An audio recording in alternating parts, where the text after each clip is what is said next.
Your coach constantly kept saying things to you just because you were not performing. Yes. When I was performing well, it was a whole different side of him.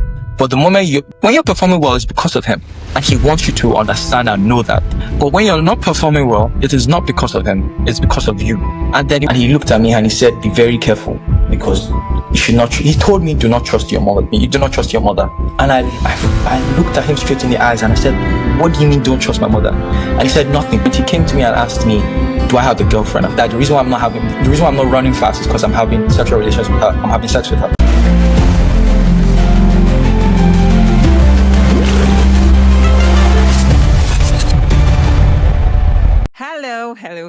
Hello. How are you doing, Olaolu? I'm good. I'm doing good. And you? I'm doing amazing. First thing first, I want to say thank you for making our time to be here.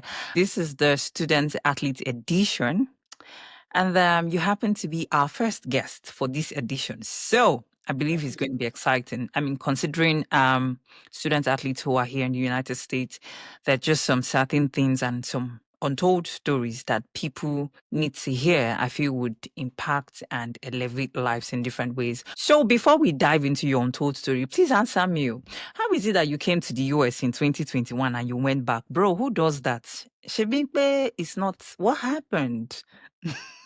Honestly, before I came, I rushed the entire process. So I didn't even, my general idea I had was, okay, I'm just going to the US. Anywhere I go, I'll be fine. We'll run. Everybody that goes to the US will run fast and everything. So I didn't even do any research. I didn't even check out anything. And I came, and turns out the school didn't even have a track. We were running on concrete.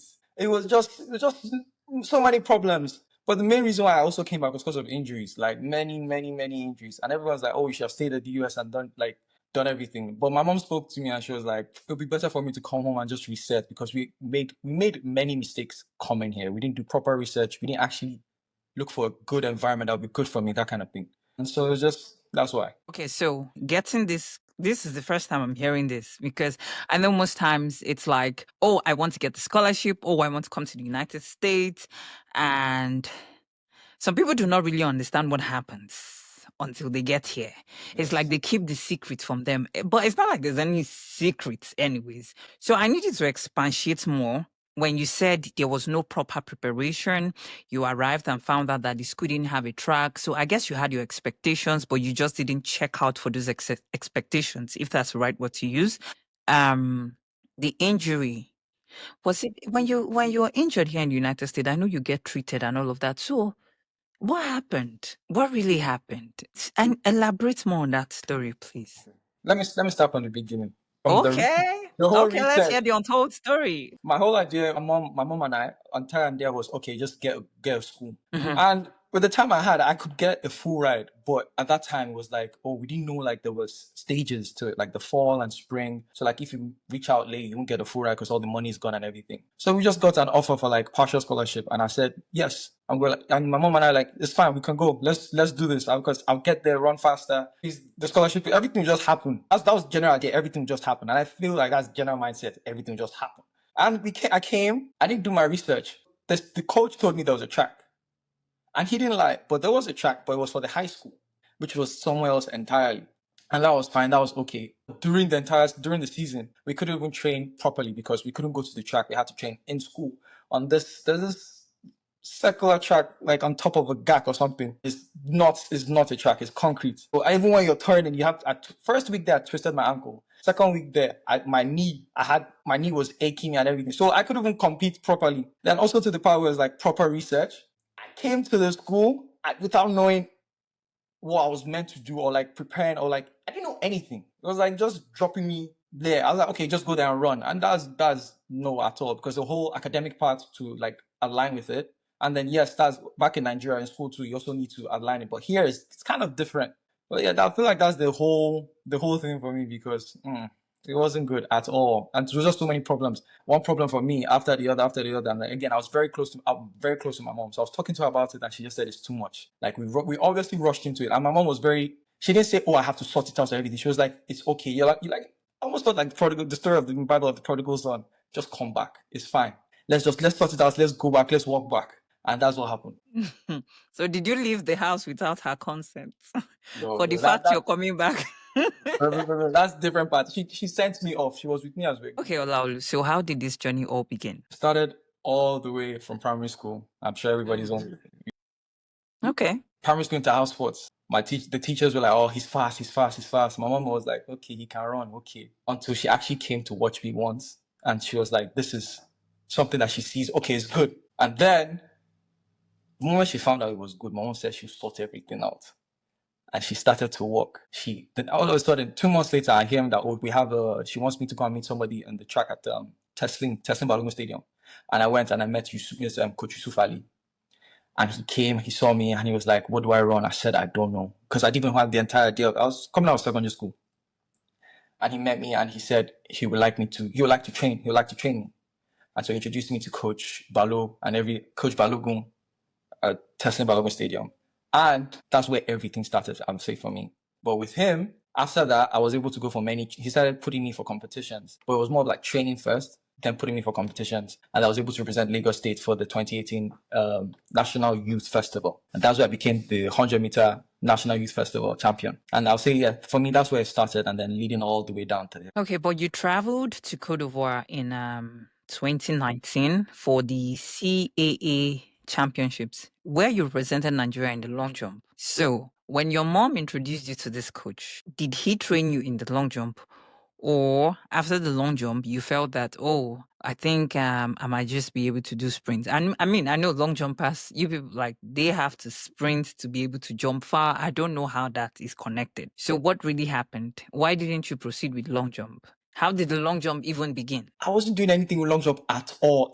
To today, I can't tell you what I was doing in that long jump competition. I promise you. We went for the trials. It was sprints all through. I went for the trials. Before I ran the 100, my coach just said, "I said that looks fun." He said, "Go and do it to warm up." I said, "Okay." I jumped and I won the competition. I did not train.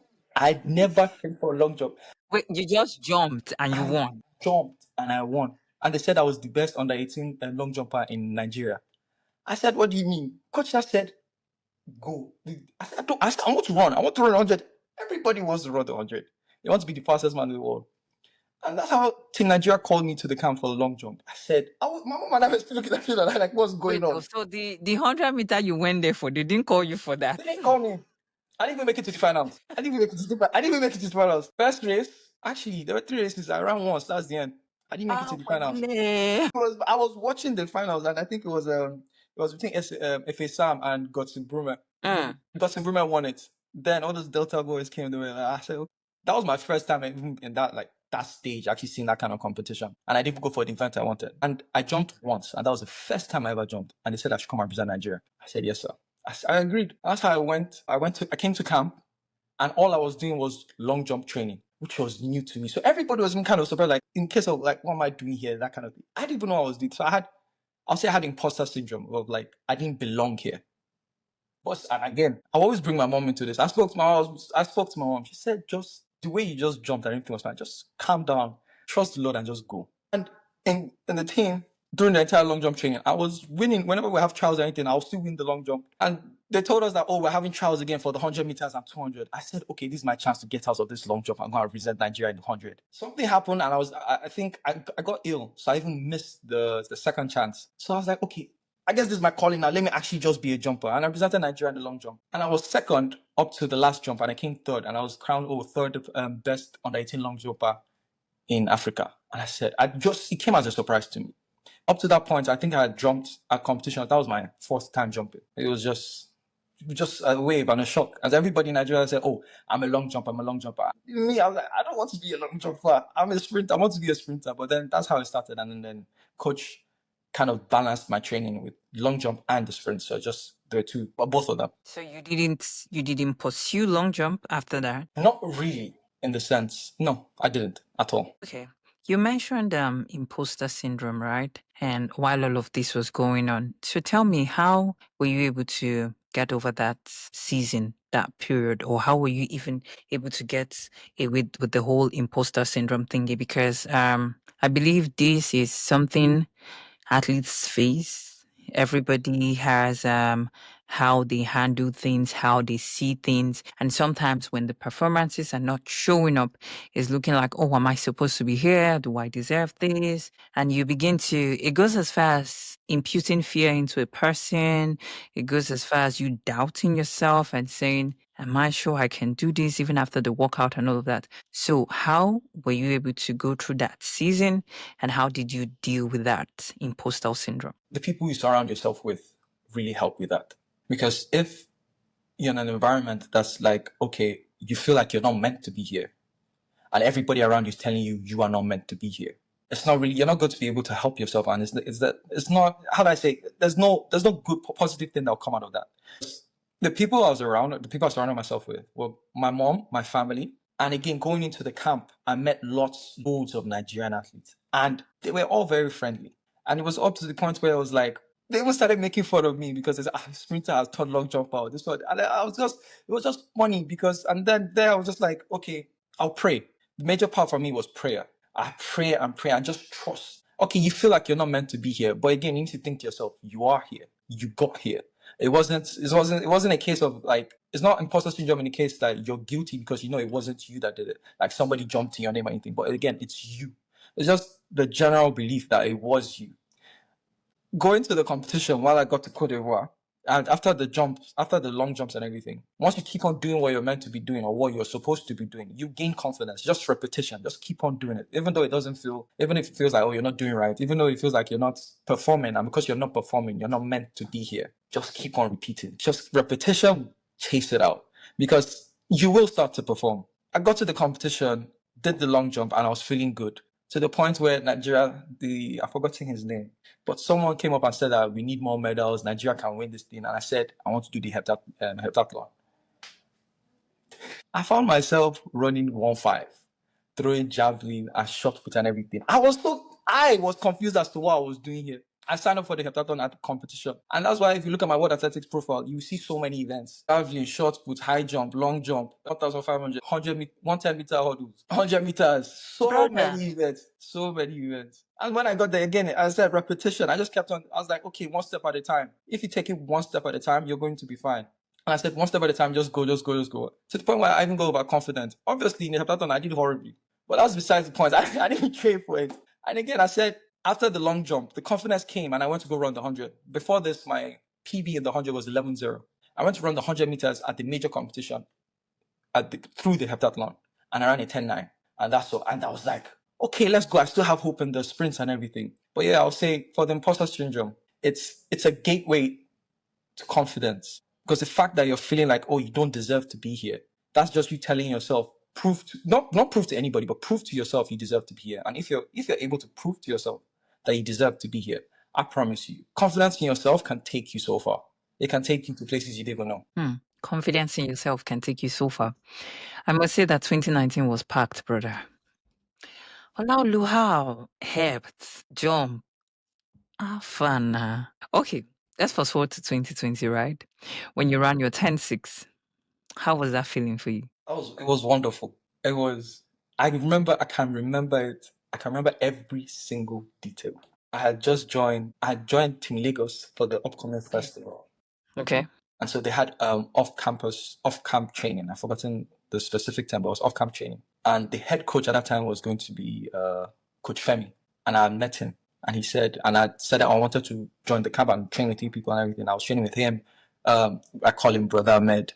And so many other athletes and the rest. And we were training. And I would say this is the first time I actually trained in a group because I was coming up from secondary school and I was training by myself. So I was in this environment with guys, fast people, and I was training with them. I wasn't even looking at the times. I was just happy. I was genuinely happy to run. That was just what it was. And then my first competition after joining him was TAFCAN. Everybody knows TAF. Everybody knows TAFCAN in Lagos. Everybody. And I heard Olaolu Olatunde hit one. I was like, okay, let's go. And then I heard Jerry Jackpa. That time, Jerry Jackpa was, if you're in the same heat as Jerry Jackpa, you don't want to be in the same heat as Jerry Jackpa. Or if you're in the same heat, just run. You run fast. And then I heard Jerry Jackpa, Olaolu Olatunde, Favor Ashe. I didn't really know Favor Ashe at that point or anything because again, we just came out of secondary school. We were ready to run. I wanted to win.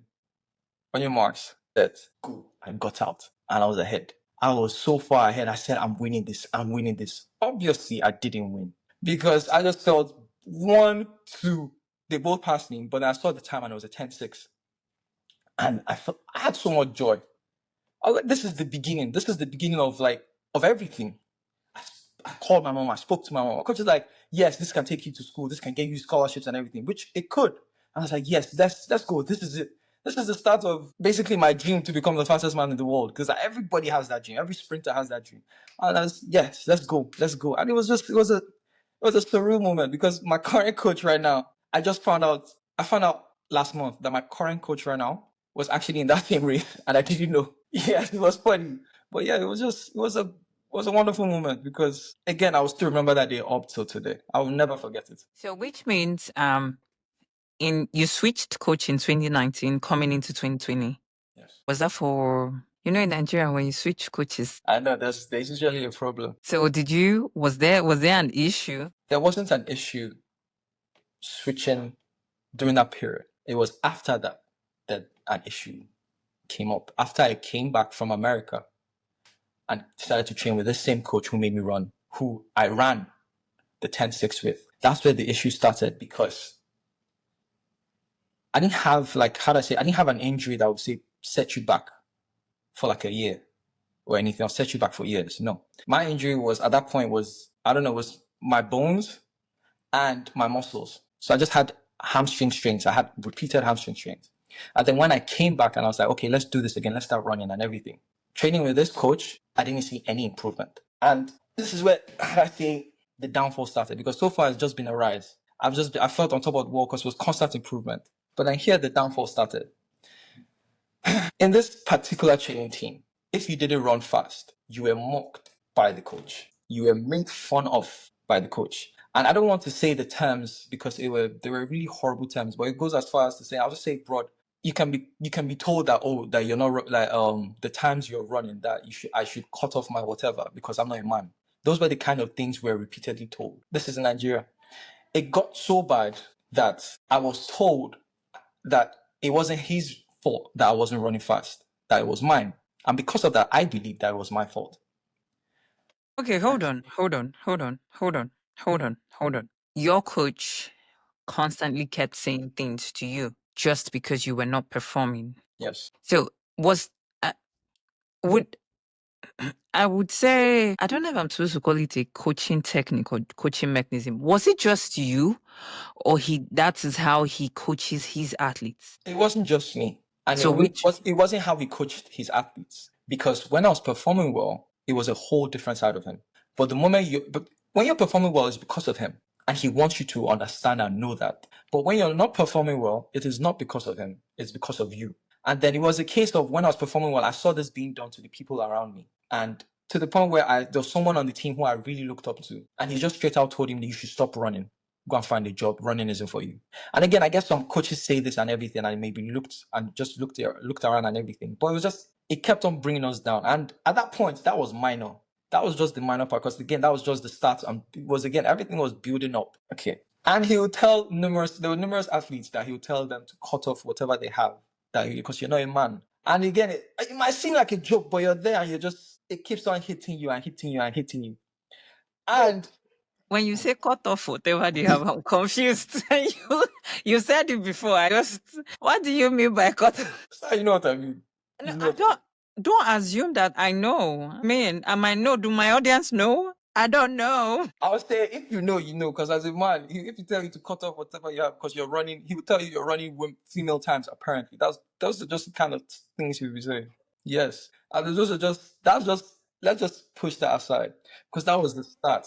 And continuous training, with stuff like that, you can never see improvement. But again, it did happen, and it was just a case of maybe it was me and I needed to work on things. Fast forward a year later, with this same coach, my performance was horrible. It was really bad. And I said, okay, I want to switch coaches. And I went for at this point, I didn't even dislike the coach. I just felt like, okay, this wasn't for me.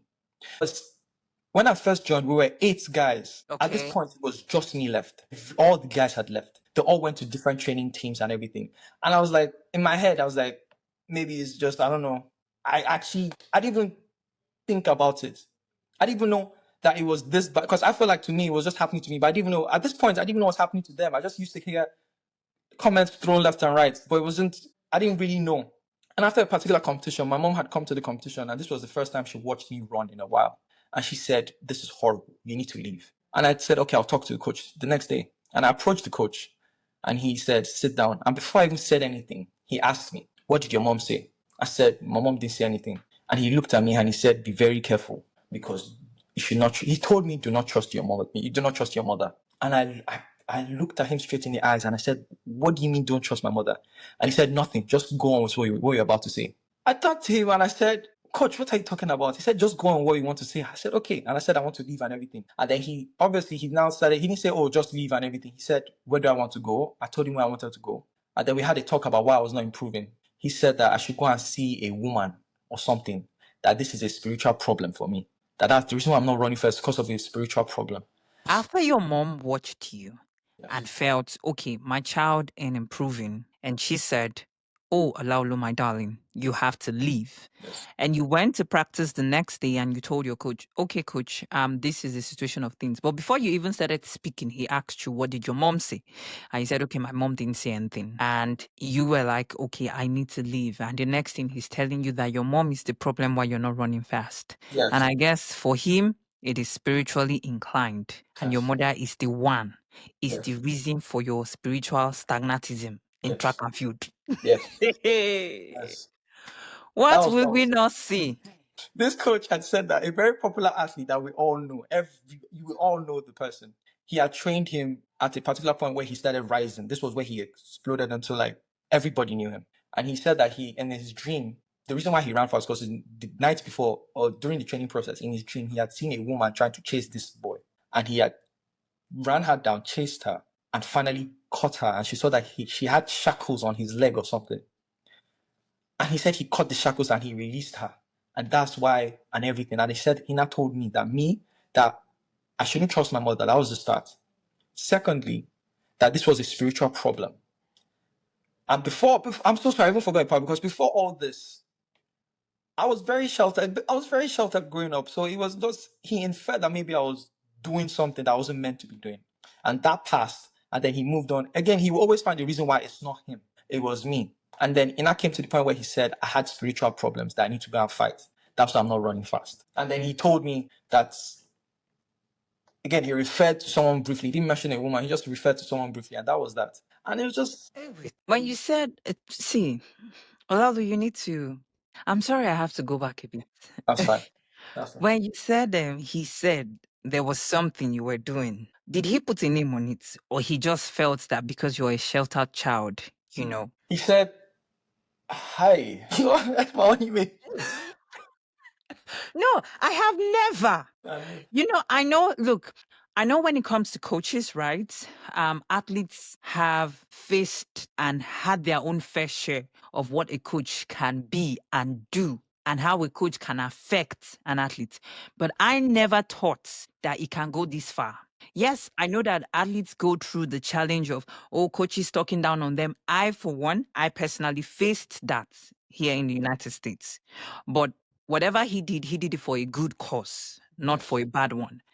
That's just his coaching technique. But you, but now, and I know I've heard a few here and there's of coaches molesting their athletes.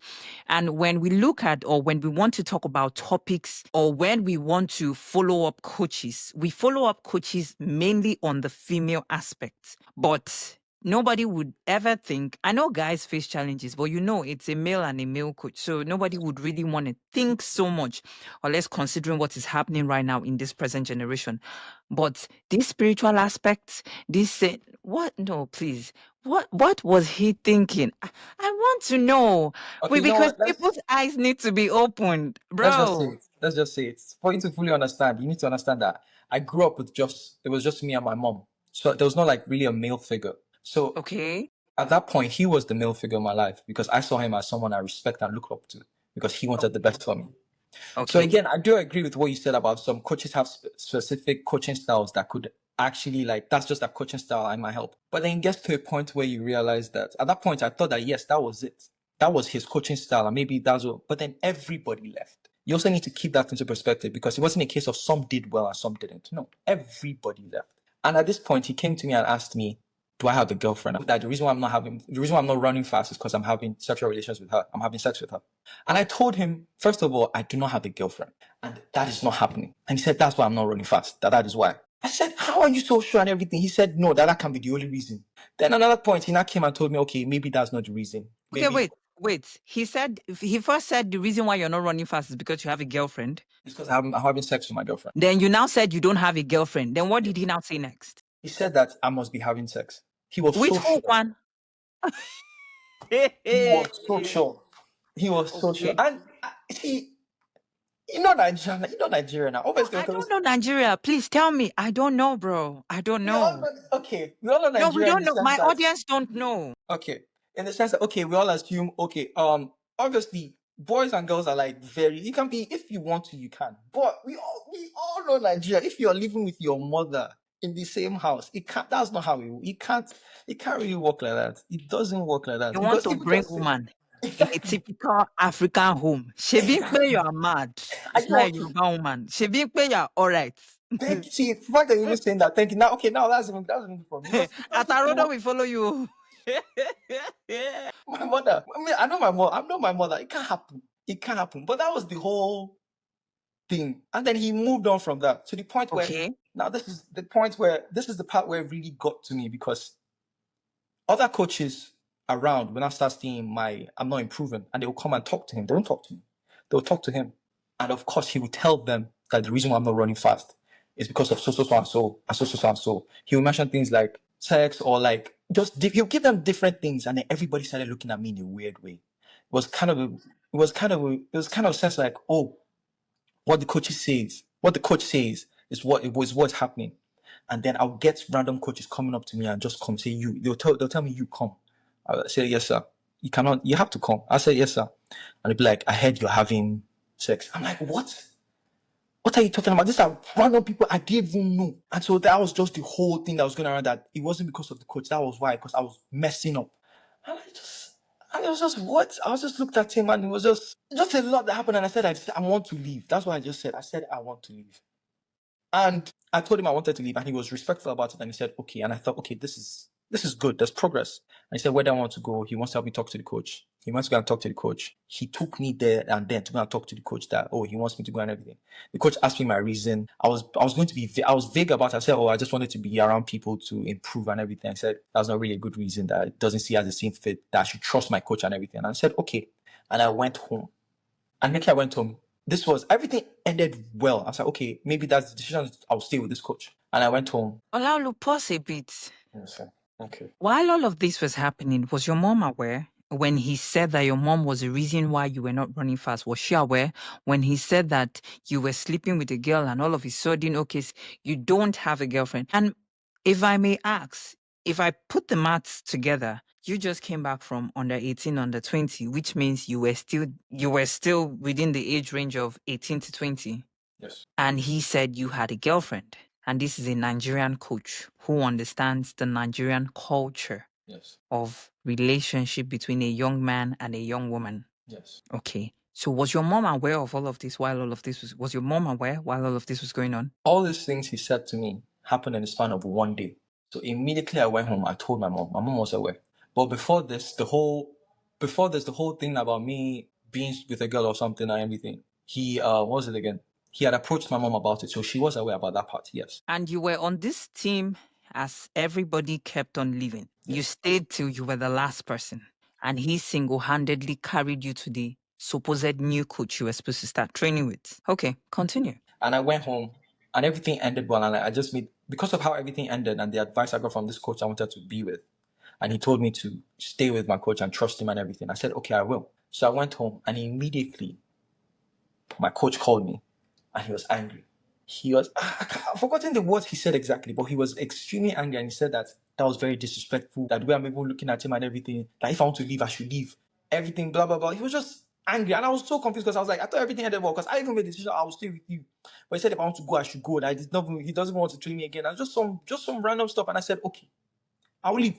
And I spoke to my mom about it. My mom said, leave, it's okay. And she helped me.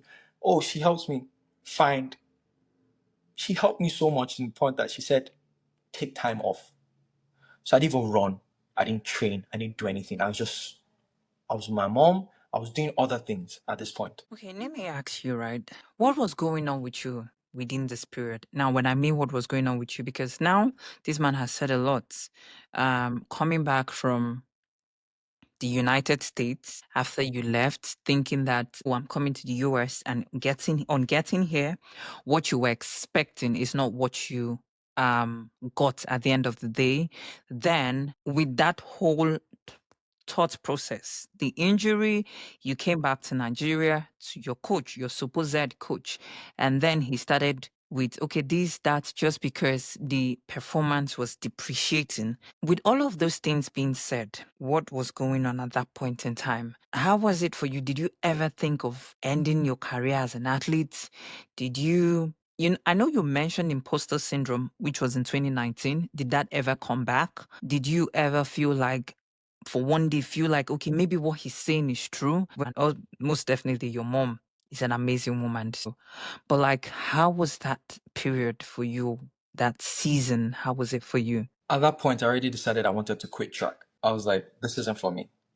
Maybe that was just the imposter syndrome did come back because I was like, that was just a phase. The point where I ran fast, I was like, that was just a phase. That wasn't really, to the point where I felt like that wasn't me. And I don't want to use the word depressed, but I was down. I would say I was depressed. It was a really horrible time. It was, thinking back on it, it was bad to the point where, again, I will say, I said, I'm no longer doing track and field. I'm done. I spoke to my mom. My mom said, if that's what you want, you can try. I will support you, but if that's what you really feel like, again, because she put me first. She didn't care about track. She didn't care about this. She didn't care about a lot of things. Even though, again, it was just a case of, she knew I loved it, but she was like, it's me. It's what you want. What do you feel at that point? She would, if she felt like, oh, I was just being lazy or trying to like take the easy way out, of course she would tell me no. She would tell me off and everything. But at this point, it was really bad. It was really, really, really bad. It wasn't a case of, oh, I was trying to be, how do I say this? You know how young guys can be trying to be lazy, trying to cop out, trying to do that. No, this was something else. This was something else entirely. And she said, let's work on this. Let's see how it's going to be. I said, Mom, I'm done. I don't want to do track and field again. And she told me, oh, just try. Just try. And I want to rewind a bit, sorry. Because before this, the last competition I had ran in Lagos, I met Ajayi. Okay. Ajayi Koinsola. And I don't know what, I just met him. I didn't even know who he was. I just met him. But he told me that he knew me. And this is where I think this is where the decision for me to quit came from. And also the decision for me not to quit came from. It came from meeting Ajayi. And he came to me and he said, he had just ran a 10-4. I haven't come close to 10-6 again after a while. And he told me, oh, nice to meet you, you're Olaolu. And I was like, yes. I was a bit off because I didn't know who this was. Is this another person that's coming to me because of a coach or something? And he was like, oh, nice to meet you. He said he heard a lot about me from his coaches when he was in secondary school. That everybody knew, oh, Olaolu in Nigeria. And I said, nice to meet you, what's up, and everything. And I don't know why. He was welcoming and I just felt so open. And we sat down while preparing for our race. We sat down together. And I said, I don't know why. And I just said, this is my last race. I'm not running again. And he looked at me and he just looked at me funny. He said, what are you talking about? No, this can't be your last race at all. It's not happening. I said, no, that things are not, it's like, you don't even know what's going on. And he didn't say anything. He didn't say anything like, oh, you run fast, blah, blah, blah. He didn't try and say, I'll run fast or like maybe sell me a dream. He said, no, just come and train with me. You'll be fine. Just come and train with me. Come and train with us. Come and train. He forced me to come and train with him. And I was like, you don't even understand what's going on right now. That was a brief moment where I opened up and I told him I was quitting track. And I went home and I told my mom about it. And she said, okay, let's walk from here. That's one step. I told her about the whole meeting with Ajay and she said that was one step. Let's walk from here. And that's how we just started building up. She told me just take little steps every day. And that's the first step I took. And she said, okay, let's just start from here. He said, let's try another coach. Let's actually really try another coach. Again, we're thinking about trying another coach. But after that whole interaction with my coach and everything, I said, I don't want to do track again because it was horrible. I felt like, no, I don't want to do this. And then that's why I started building up back. Like, that's why I just started building up. I told her about Jai. She told me, let's try this. And then she said, in the meantime, let's not jump into anywhere because I feel like that's what got us into the problem in the first place, just jumping in. She said, let's think about this. And she called Coach Yusuf Ali. That was my first coach. And we spoke to him about everything. And he said he understands that he has a coach for me. And that's where everything just started building back up slowly. And he Hmm. told me, oh, he has a coach for me. Let's start from there. But he said, I will need to travel if I want to train this coach. I'll need to leave Lagos. And I can't lie to you. I said yes. My mom and I were very happy because it was so bad to the point that we felt we had to leave Lagos. I had to leave Lagos. That is how bad it was. I just needed a break from everything to start afresh, to basically start afresh because my image had been spoiled by one person. So that means he went around and was saying stuff. He was saying stuff because he'll be asked, be like, Nigeria, will be like, oh, how far are you at Olaolu Luna and everything, and stuff will be said. He will say stuff, yes. And I'll say there were many coaches around in Lagos, particularly, that told me they said they always came to me even when I was not performing well. They said, "What's up, champion? What's up, champion?" And I'll look at them and I'll say they still believed in me even when I was like. I even told them I would say to myself, don't call me champion because I don't feel like that's me right now. They were like, oh, what's up, champion? Even after everything they had, some coaches were, it wasn't a case of, oh, everything was bad. No, some coaches were like, what's up, champion? How's it? How's it? But they didn't really like try and reach out to say, oh, come train with me. No, it was only one particular coach that really did this. And he offered, which was Coach David Sully. And he said, come train with me and everything. But that's besides the point. Coaches were just around like, what's up, champion? What's this? What's this? Just looking from afar, like how far, that kind of thing. But no one tried to say, oh, let me help or everything. And again, the thing that was even horrible to me was after I left this coach, many people around me, many coaches came to me and said, "Ah, thank goodness you left. That man, they were now saying, I said, why did you tell me this while I was with him? Or in case of, oh, trying to help. And I know many people be like, oh, they don't want to help because they don't want to like interfere in matters that has nothing to do with them. I get that. But after leaving him, so many people and coaches came to me and said so many bad things about him. So many. Like, oh, we knew he wasn't going to train you right, blah, blah, blah, blah, blah, blah, blah. But I mean, at this point, because I left Lagos, I went to Benin for 6 months. At this point, I just tuned everything out. And I just said, you know what, I want to start afresh. I don't want that part to be, I just want to erase that whole part because those were bad times. I learned from it, but those were times, I'll say. Okay, let me ask you this question. Being a typical Nigerian, right? We would want to still fall back to or hang on to that aspect of, as I don't come out to show say juju. Like they know you didn't ever feel. I mean, for somebody who has the tenacity to tell you that your mom is the reason why you don't run fast and has options for you, which involves spiritual options. Did you not ever think that maybe, I mean, this thought it didn't ever come to your head? Being a typical Nigerian. It did. And it did because, again, I'll tell you, I saw him as a father figure, as a person who wants the best for me. He did recommend someone. He said, there's a woman that I know that we should go and see her. That's what he said, we should go and see her. I just said, yes, sir. I didn't go and see anybody with him. I said, I'm not going to see any. In my head, I was like, why am I going with you? And yeah, it did. It did. It did. And just to put another point, because of all this, I don't think anybody can I can't say for everybody, but I know I didn't experience this and come out saying I had problems. I had problems before this, and I had problems because I had so many horrible problems that I had to deal with because this happened to me. I will say building up from this it took years. It took more than one, two, it took my mom was like, oh, it took 3 years. Now it'll be 4 years. But it took years coming back from this because it's not just one thing that happened to me. It's not a case of my body was fine, but I wasn't running. And people tell you, oh, it's your mind. Yes, my mind wasn't it at all because I kept on telling myself, I'm not fast. I'm not doing this. I'm not that. I would keep on telling myself. And every time we would play what the coach would tell me, and I'll tell myself this and everything. I was just to the part where I don't know. It's just I don't know how to explain it fully. Brother Ahmed understands it because he was there throughout everything, and it happened to him. And to even expand on this fully there was another athlete that was with him at this point. Every athlete that has been with this man immediately after leaving him has gone off for more than 1 year, more than 2 years, more than 3 years, and they come back and they start performing. I can give you a list. There was me and another guy, and he just came back to track and field. We both trained with him. And the other ones that didn't come back are done with track and field. They are done fully. It So, was horrible. okay. So that 1 year, 2 years, 3 years of going off, that 1 year of not being who you thought you used to be, that's why I asked that question. Did you ever think something spiritual happened? And okay, you said your body was fine. but you were battling mentally. So aside battling mentally, what else were you battling with? Was it something you knew, or it was just happening and you could not even I'm trying to there's a word in my head. There's a word in my head. You couldn't just put it together, right? And like I want to know, because it's like, we people see you wake up, you go out, but they really don't understand what is happening.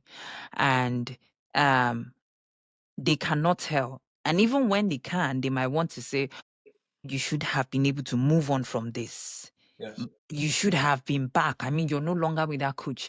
And come to think of it, getting to the new coach, the part of saying, oh, I think what that man was saying is right, would also come into play, because when you're not performing immediately, it's like you left this person, you moved on to the next person, and a certain performance is expected of you, and you are not doing anything, or you're not even improving at that point in time. So that whole rumors here and there, side talks of, he might just be right.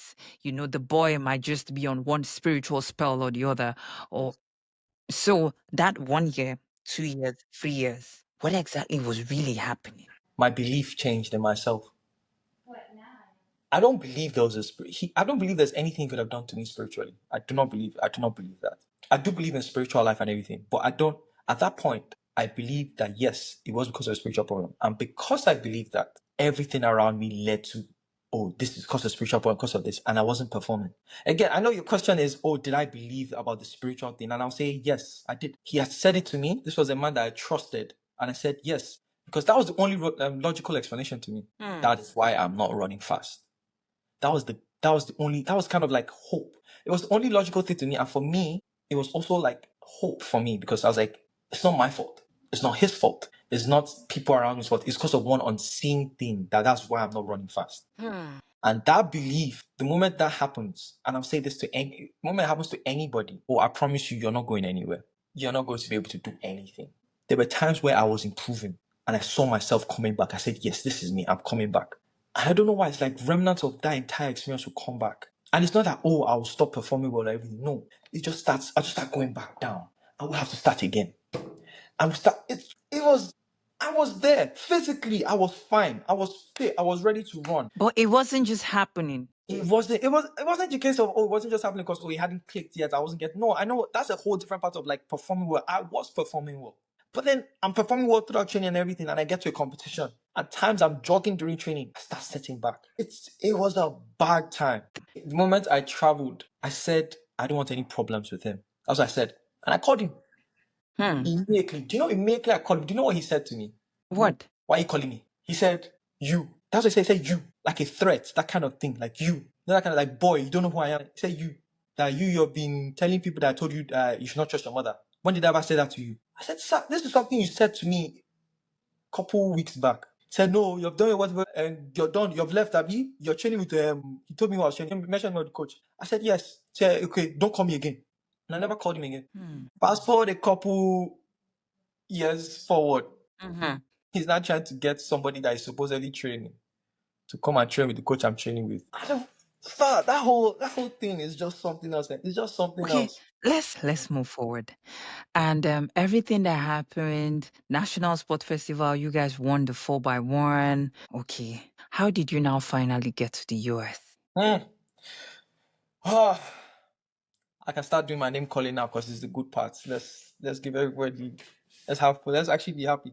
So after I moved to Benin to train with Coach Gabriel Ocon through Coach Yusuf Ali, I started seeing improvement because I started from scratch. With Coach Gabriel Ocon, I didn't work on speed. It was endurance. Because again, through this I was having hamstring issues. I won't just to be clear, I'm not in a position to say, oh, nothing was my fault, that is everybody's fault around me but me. No, many parts were my fault because again, when you're in track and field, you learn. And so that parts where like, okay, you shouldn't have done this, you should do this, you shouldn't have done this, you should do this. And coming out of that whole situation, because of how everything was, I ended up picking bad habits that I needed to drop. And it was a whole process. But again, it had started. I started training with Coach Gabriel Ocon, and he was helping me with huge endurance. So again, I started again. I needed the basis. I needed the strength to start running again. Everything was cancelled. And from this point, I didn't have any hamstring issues again. It was more of like relief. I wasn't seeing improvement in my main event, but all of a sudden I became a 200-meter runner, and I wasn't running PRs, but I was seeing that every meet I went to, my time kept on dropping, and this is where everything started. Every meet I went to, my time just kept on dropping, and then I couldn't stay in Benin forever because my mom lived in Lagos, her work was in Lagos and everything, so I had to come back to Lagos. And while I was here in Lagos, I met with Ajay, and he told me that, oh, there's a training group where I can be training with while doing my coach's program and everything. That is fine. And I spoke to the head coach. No, sorry. I spoke to the coach and he was like, yes. And everything went smoothly. The coaches communicated and I'm like, that's fine. So that's what I was doing. I was there with Ajayi and everything. Obviously, sometimes where like the coaches program online, I'll just go with the actual group and we'll run.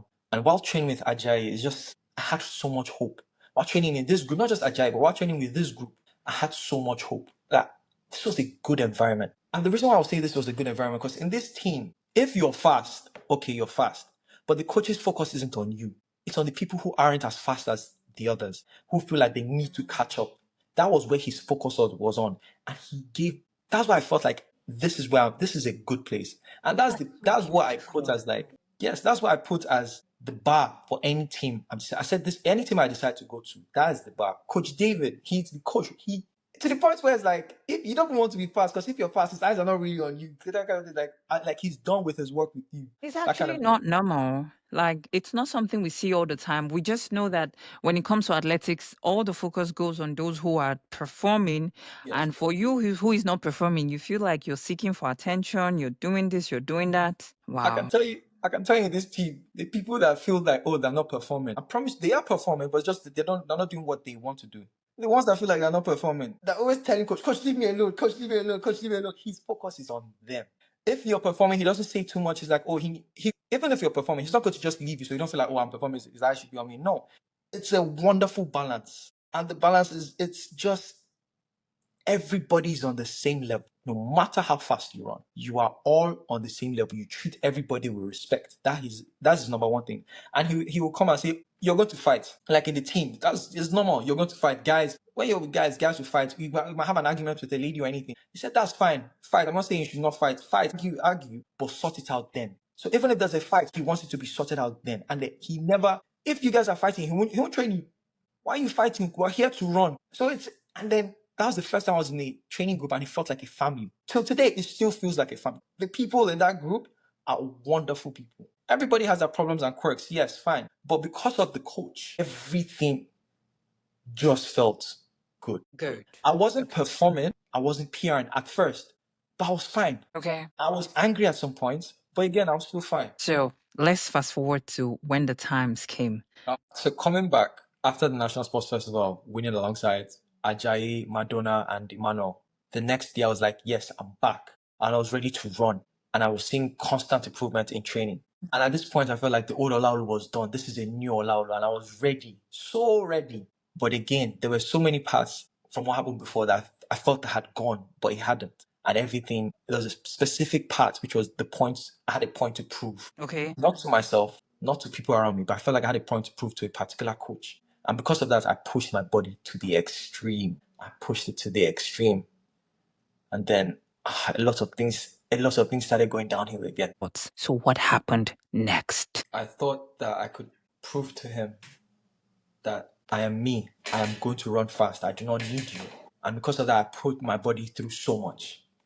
And I didn't focus too much on, how do I say this? I didn't focus too much on balance. I just wanted to run every day. Run faster. I would run harder, track the ground harder. I wanted to, and every time I saw improvement, it wasn't a case. Every time I improved, I didn't even think of, oh, it's time to calm down. No, I said I want more. To the point where I was running and running and running. Again, I wasn't running for myself. I wasn't running because I enjoyed running. I was running because I felt I had something to prove, which is fine, but this consumed me.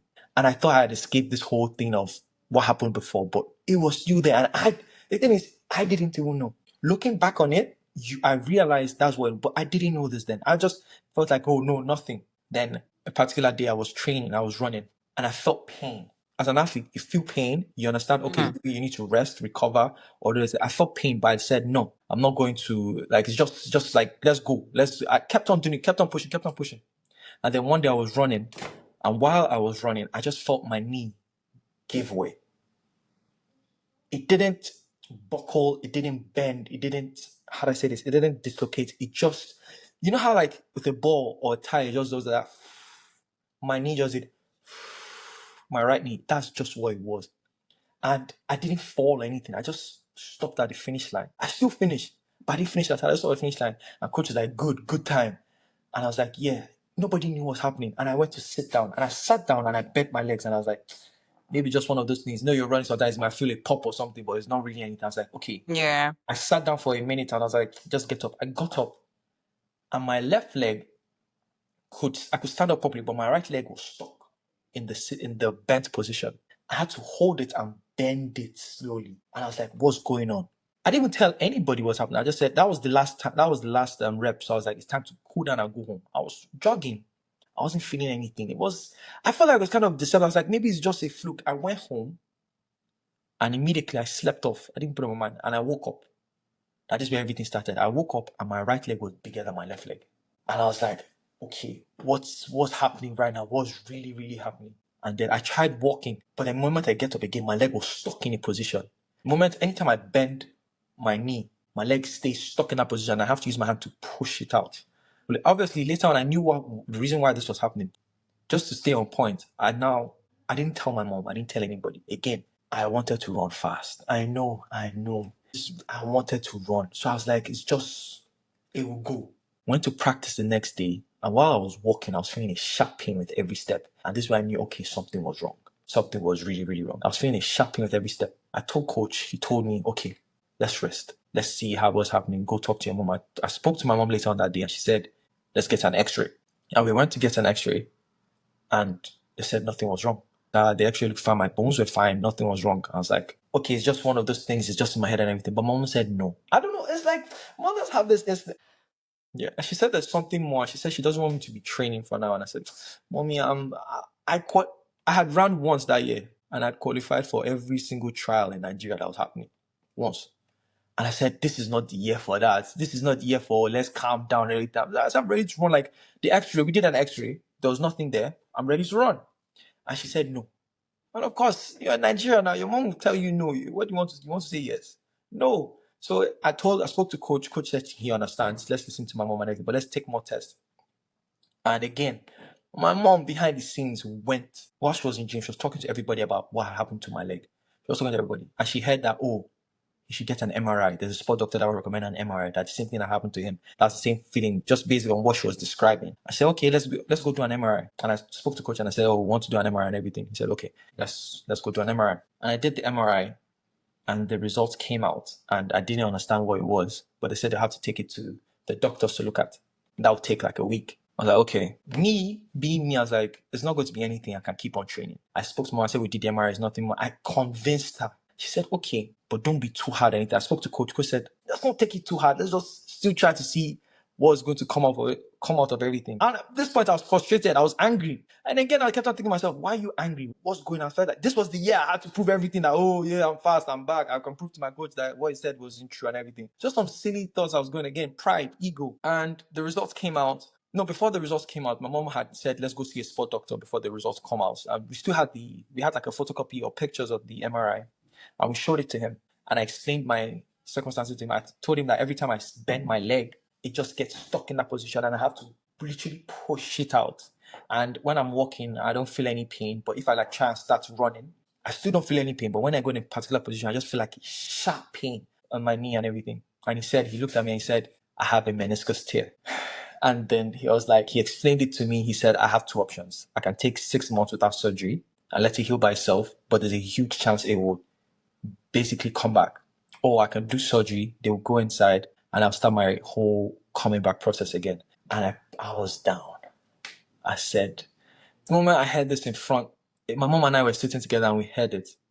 And he still kind of tried to give me hope to say, maybe it's not, he knew what it was. It was like, let's wait for the results from the doctor, the actual doctor that took the MRI and everything.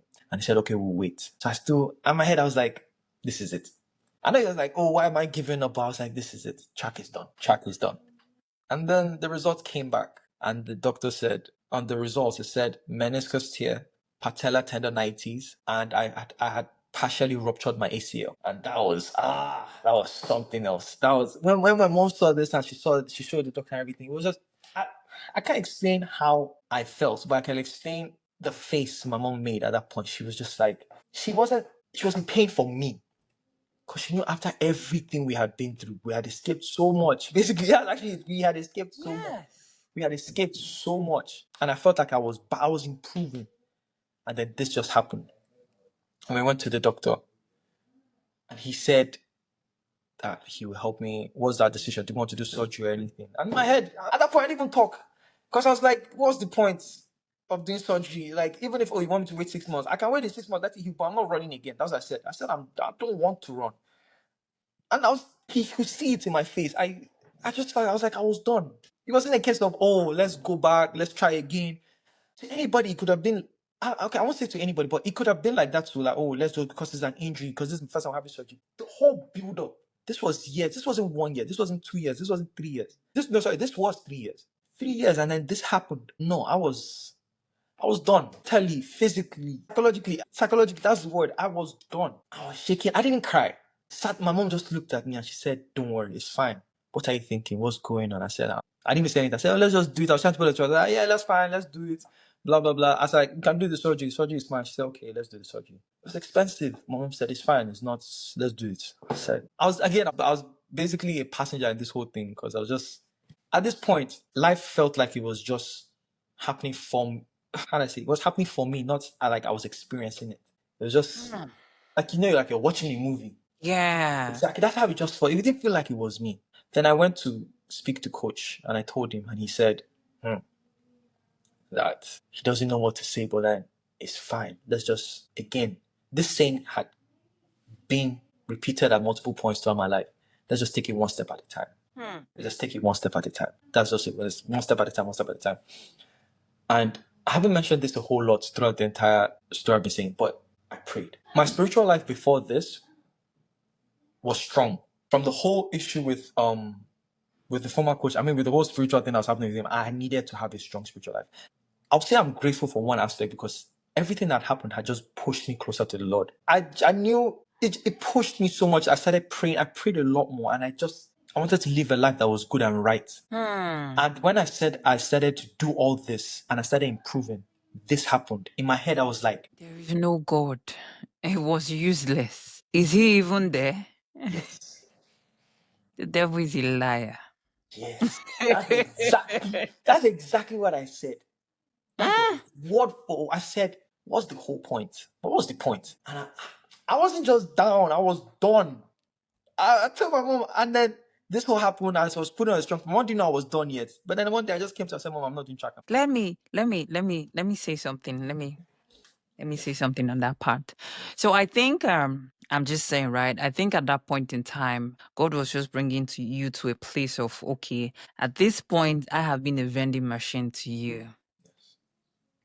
It's time for you to actually see me for me being God, who owns you, who owns what you do, who is in charge of your breath, not as let me be pleasing you so you can keep making me run faster. Yes. If that makes sense. Yes. That doesn't just make sense. I will tell you today, if anybody asks me, that is what it was. It doesn't just make sense. That's exactly what it never it was. It is. Because this whole surgery thing wasn't a case of, it was like 4 years ago. No, this was last year. This was December to January last year. Wow. Yes, this was last year. It wasn't far. It was so close. I stopped praying. I said, there's no point.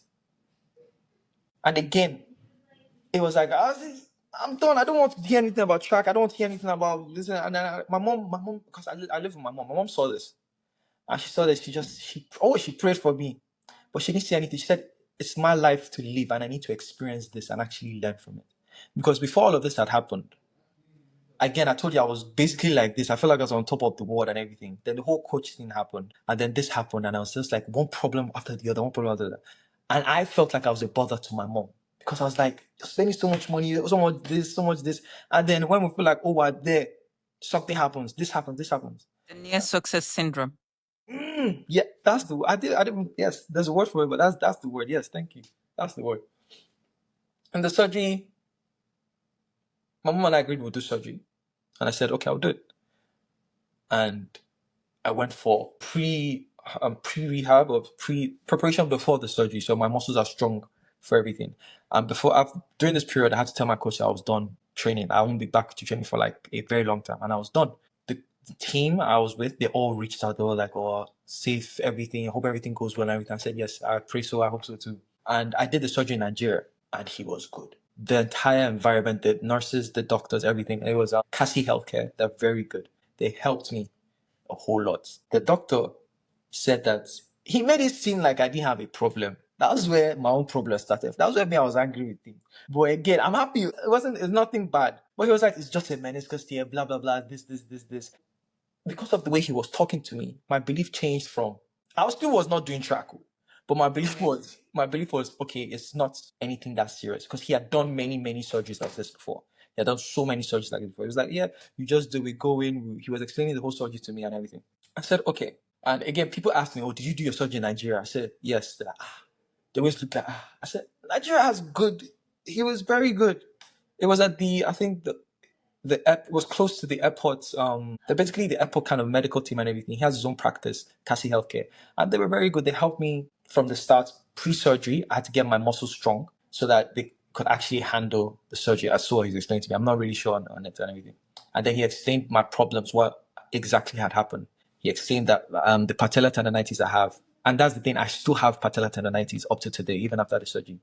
They say that that's something that happens with overuse of the muscles. Basically, it was just me being extra hard, extra hard, extra hard, extra hard.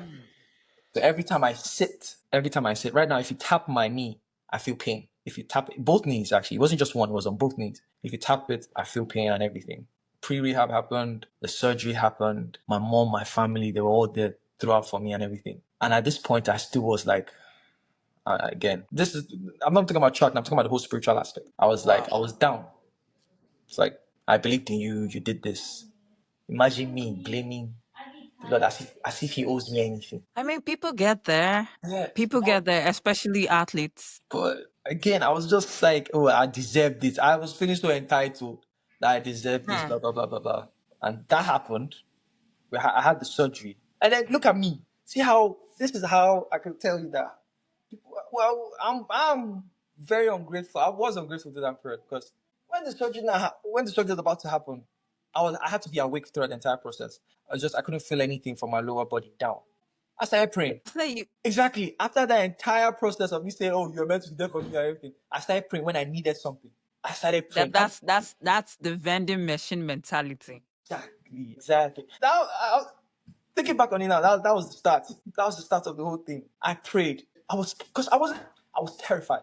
I was alone with a group of doctors whom they tried their best to make me feel comfortable and everything. But again, you need to keep in mind this was surgery, and it wasn't an invasive surgery to the point where they needed to open up my knee. They said if that ever happened, they would ask me for my permission and everything while having surgery, while in the surgical room. But they just had to put in 3 tubes, one as a camera, one as a scraper. I wanted to suck out everything just to see how it was, to see how my meniscus was torn, whether it was on the inside or outside.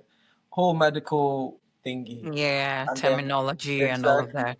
they did that, and then the surgery was a success. And I came out. My mom was waiting, my uncle was waiting, my auntie, my grandma, everybody was there. My grandpa was there. Everybody was there. They were all waiting, and it was just they're like, "It's okay, it's fine." And I said, "It's okay, it's fine too. This is not the end of the world and everything." After the surgery, I prayed. I didn't pray for anything. I just prayed for forgiveness. Oh. Because I was like, why am I feeling like this? You don't owe me anything, and you've done so much for me. I prayed for forgiveness. I prayed. And from then, my spiritual life grew.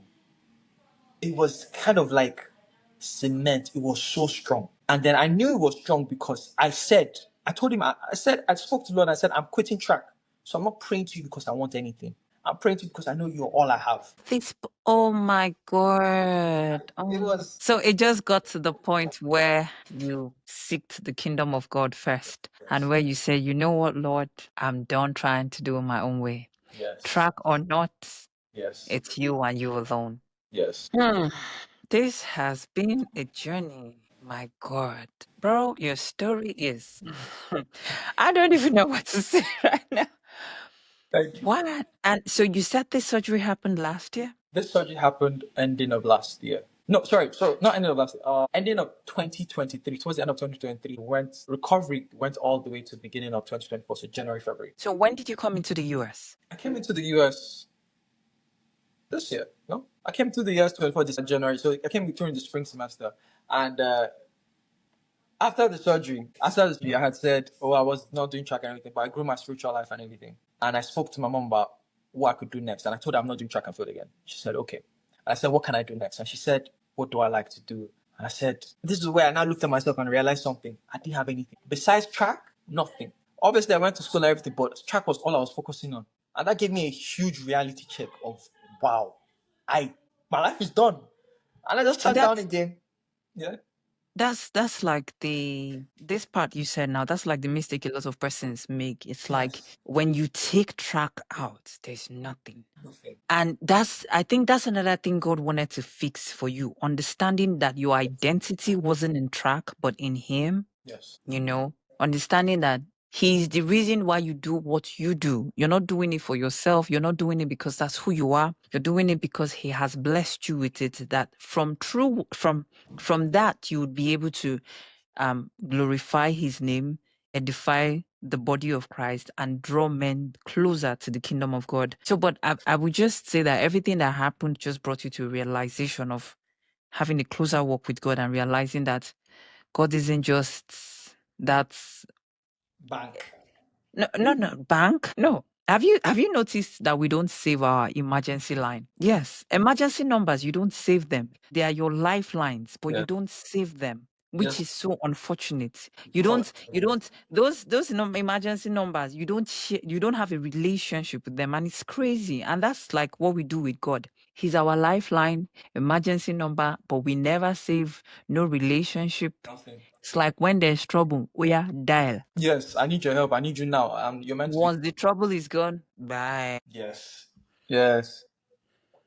Yeah, and that's how it was. That's how it was. I realized I had nothing.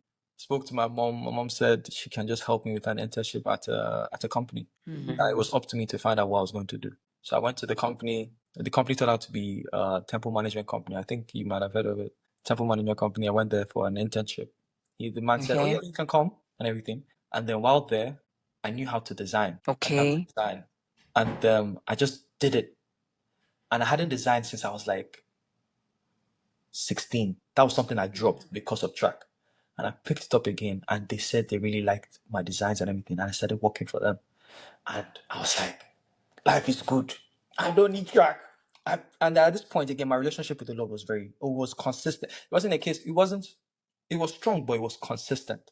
And I think that's the important part. It is strong, but it needs to be consistent. So my relationship with the Lord was very consistent every day. And I was happy. I felt genuinely happy. And I was like, okay, this is the next phase of my life. Track is done. I don't mind. Occasionally, I feel bad because some friends will be like, oh, how's track now? How's everything? I'll be like, I don't know what to tell them. But I was done. This was during the period of rehab, coming back. I was doing physiotherapy, hydrotherapy, and everything. And all in Nigeria. And then one random day, my uncle called me. And I say my uncle, but he was a parent of a student that was my junior while in secondary school. But he just took an interest in me, and he called me and he said, the Lord put it on my heart to reach out to you. He said, and I was shocked. This is somebody I had not spoken to in years. I had not spoken to him in a very long time. Since secondary school. God, you see that word when He says, I will make it happen in my own time. Yes. God is so intentional. Very. Be still and know that I am God. His timing is perfect. Like All are this perfect. Jesus Christ. And He's so and He called you and told you God laid it in His heart. Yes. Now it now brings us to the part of I have laid it, I have left it, with it or without it, you are God. And God now said, I have more. I just needed to see me, because through me you will see every other thing. Olaolu. Yeah, continue. My goodness. So this was an uncle I hadn't spoken to in so long. And he said, let's talk, let's have lunch. He called me and I said, yes, sir. I think, I'm not really sure, I don't want to say, but I think he's a pastor too. But he is in that area. And he sat me down and he asked me what's happening and everything. And I opened up to him about the surgery and everything. And he just responded to me with a story about his life. How, okay, now this is where it gets kind of, how do I say, tricky and like kind of weird, a bit weird. Because at that point he told me he was playing soccer and everything. He was playing football. I heard he was playing football in Nigeria and everything, and that was his passion. He always wanted to play football. And there was a period where he was trying to get into something or everything through football and everything, but it wasn't working out. So he just said, let me just get a job for this period. Let me just get a job. And the job was working well for him. It was working really, really well. He was getting paid. Everything was going well. And because of that, another opportunity for football came and he turned it down. And he said, no, that he just started thinking about it logically. The amount of money I'm making here. When I was playing football and everything, I wasn't this comfortable. I'm here, I'm this comfortable. I'm not going to go back. And he said no. And he said that is a choice that he regrets till today. He said he regrets it with everything. He wished he always played football because that was his love. And that was his love. And he said he's happy with the way he is now. He's comfortable in life and everything. But he felt like that was a path that was meant to be like a phase for him. And he could also do that because you're not going to play football forever. So he told me this. He said he's not going to tell me not to stop track and field. I didn't even tell my mom I didn't want to do, I wasn't, actually I did. I told her that I didn't want to do track anymore. But he said, I'm not going to tell you to stop or to continue, but I'll just tell you my story and I just think about it. And when you do think about it, just give it one more try. And I said, okay.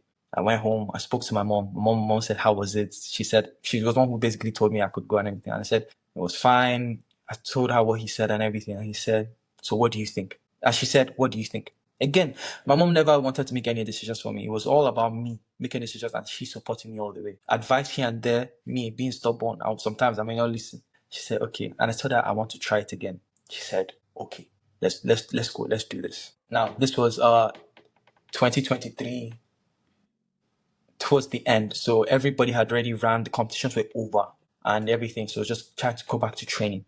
I spoke to my coach and he said, let's see what we're going to do. Let's try and make it work and everything. I spoke to everybody. They were all supportive, like, yes, come back. And this made me realize that whole thing had happened, but this time I was in an environment where everybody was supporting me. Nobody was looking down on me. Nobody was saying I can't do it. Nobody was saying I won't be able to do it and everything. And I was like, okay, I want to do this.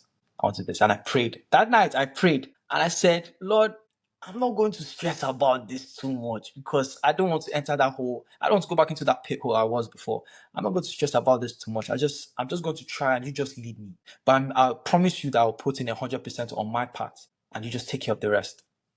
And that's how everything started. Obviously, it didn't start gloriously and I said, oh, I started running fast. No, I was stumbling.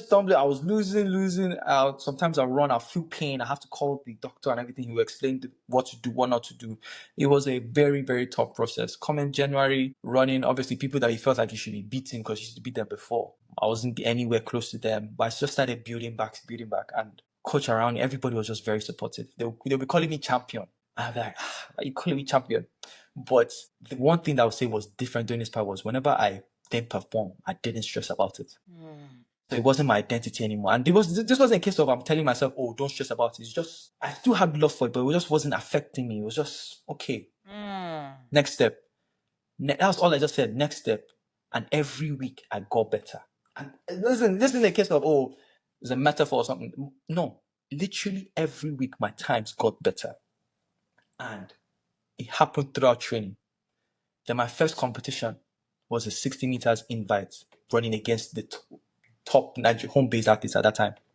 I was like, okay, let's go. And I had to, if you watch the video, there's this huge brace on my leg. Big brace that couldn't even allow me move my knees properly and everything. I ran the 60 meters. And I came second to last. I ran 7-0. It was the worst race of my life. But I promise you that was the race I had the most fun. It was just fun. It was so fun. I came back to coach. Coach was looking at me. Coach was he was laughing. And he said, let's just go. And I started having fun again in track. I wasn't killing myself about it because if this was before, that would have been a horrible day. Went back to training. Coach told me, okay, we're going to skip a couple competitions. He didn't even think about what happened in the past. And I stopped thinking about what had happened. What's next? What's the next step now? Because if it's happened, it's happened. There's nothing you can do to change it. I can't change the past. So it was like, okay, next step. Skip a couple competitions. Let's train harder. Let's try and see how we can get this brace off your leg. So you go for a competition where the brace isn't on your leg. I was like, okay. Now, before this, my personal best in the 100 was a 10.6, 10.67. And he trained hard, but we trained sensibly this time. More of rest and mental recovery. So everything was balanced. And days I'll come, I won't do well. Okay, next day has passed. Next day, I still had problems I was fighting, but this time it felt like the problems weren't overwhelming me, but it was a case of every day I got better. Problems were going this way. I was just solving things. And alongside, while I had gotten that job working for that company. So I was still doing my Yeah. graphic design and I was earning money. And at this point, I was now able to move out and live by myself with the help of my mom too, because she said I needed to stay close to the track because of the distance, my surgery and everything. So everything was just moving. I had things that I never had before, things I used to dream about. Because as a young boy, you're like, I want to leave my mom's house. I don't want to stay with that again. I want to, when I grow up, live by myself. I was by myself. It was successful in the way that people didn't see, but I saw the success in my life.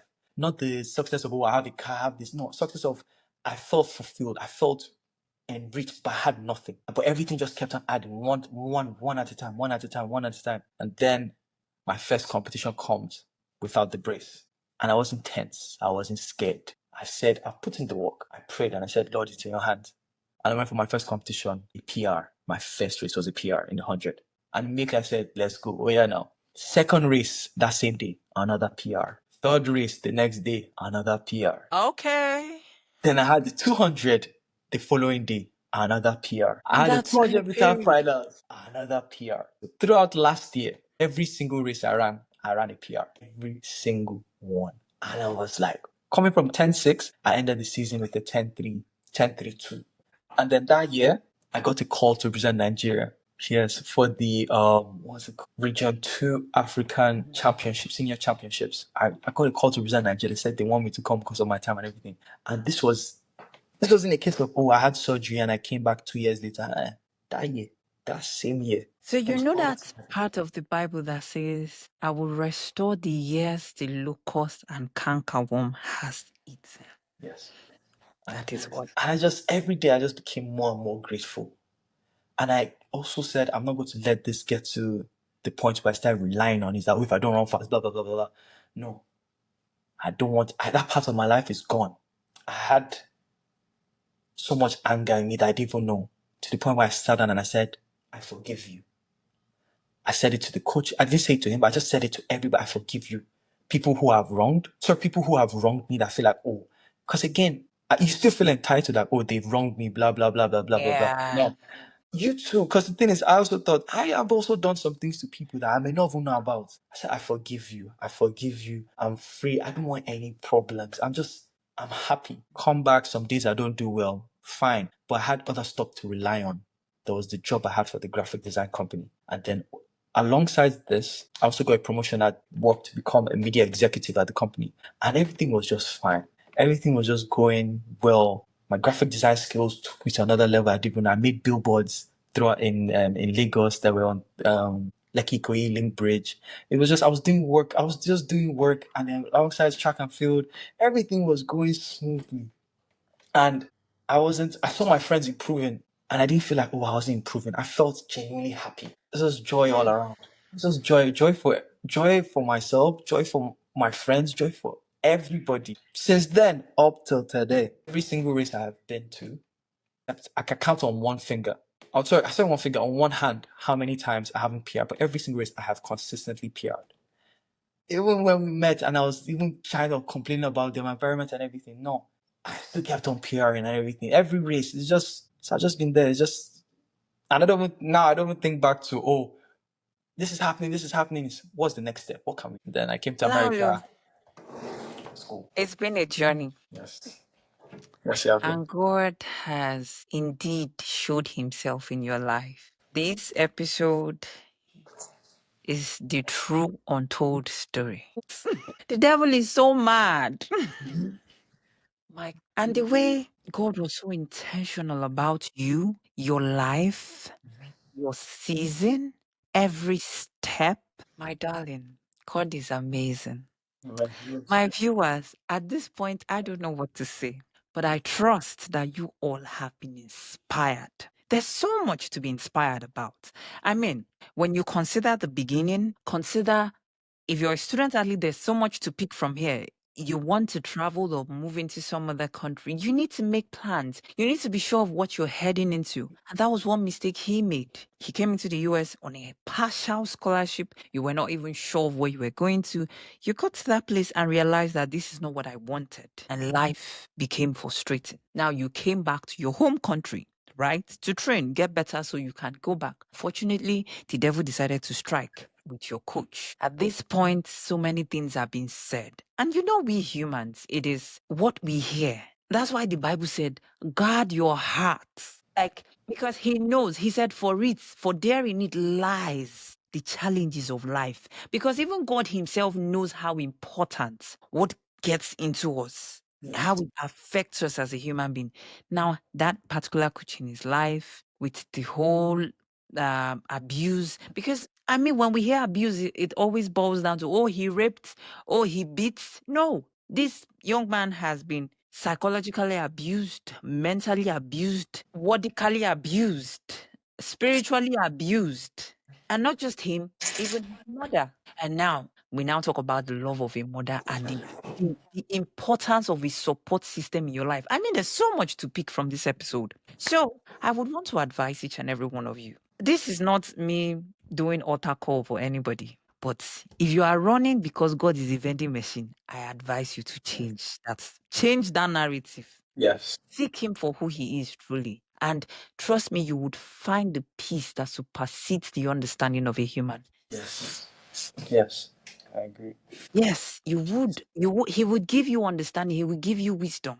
The Bible says, and there is a spirit in man, and the spirit of God giveth him understanding. And that understanding is not the one that human beings has. It's not the one that can come from your, oh, I work so hard, I've researched the world. Yes. Nah, it's from the main person.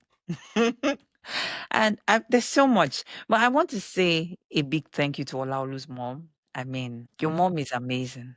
She is. She is. Let's give her flowers. She is the superhero that God used in this. The Yes. entire story. What would have happened if you didn't have such a beautiful mother? And this is for our parents out there. There's just a lot. I mean, always putting you first. I know how, imagine just sitting to watch your child go through this pain and she was still there. She still held you together. Ma'am, you are a hero. She is. So She is. we have come to the end of this episode. I trust you all have been inspired because for myself, inspired is an understatement. I am going back to the Lord to have a good time with him. Yes. To have a swell time with him. So until we meet again, I still remain your host, Star Mpama. Be good, stay safe, and bye for now. Ciao.